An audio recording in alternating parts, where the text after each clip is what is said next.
এ যেন রাস্তা নয়, এক ভোগান্তি। বর্ষা এলেই রাস্তাটি মানুষের জন্য গলার কাঁটা হয়ে দাঁড়ায়। একসময় রাস্তার কাদা হাঁটু পরিমাণ পানি থাকে। জনসাধারণের চলাচলে পোহাতে হয় নানান ধরনের ভোগান্তি। শুধু জনসাধারণ নয়, এই সমস্যাটির শিকার হচ্ছে হাফিজিয়া নুরানিয়া পড়ুয়ার শিক্ষার্থীরা।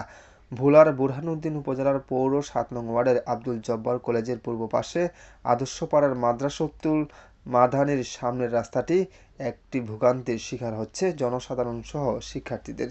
স্থানীয় লোকজন বলছে, এই রাস্তা দিয়ে প্রায় ১,৫০০ মানুষ চলাচল করে। শিশু থেকে বৃদ্ধা বয়সের লোকজন চলাচলের একমাত্র রাস্তা এটি।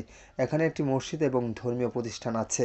স্থানীয় লোকজন বলছে, দীর্ঘ কয়েক বছর ধরে রাস্তাটির বেহাল দশা। আমরা বর্ষাকালে নামাজের জন্য বের হলে অনেক সময় পা পিচ্ছিল হয়ে পড়ে যাই। বয়স্কদের জন্য বেশ ক্ষতি হয়। এদিকে মাদ্রাসার শিক্ষার্থীরা বলছে, বৃষ্টির সময় রাস্তার ডোবা থাকে, আমাদের আসা যাওয়ার সময় কষ্ট হয়, কাদা থাকে, পা পিচ্ছিল হয়ে পড়ে যাই। বর্ষাকালে এই রাস্তায় পানি থাকে, আমরা মাদ্রাসাতে আসতে পারি না। বর্ষাকালে আমাদের রাস্তায় পানি থাকে, আমরা হাঁটাচলা করতে পারি না। পানিতে পড়ে যায়, রাস্তায় পড়ে যায়, তারপরে ভাত আনতে ভাত নষ্ট হয়ে যায়, গাড়ি যেন অনেক সময় পড়ে যায়।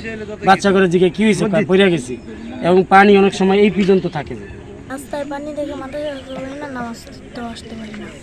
বের ধরে এক হাত গাড়িয়া যায়, তাহলে আমরা নামাজ মসজিদে কিভাবে পড়বো? আমাদের সেভাবে আমাদের রাস্তাটা আপনারা করিয়ে দেন। আরিফ পণ্ডিত, আমার বার্তা, ভোলা।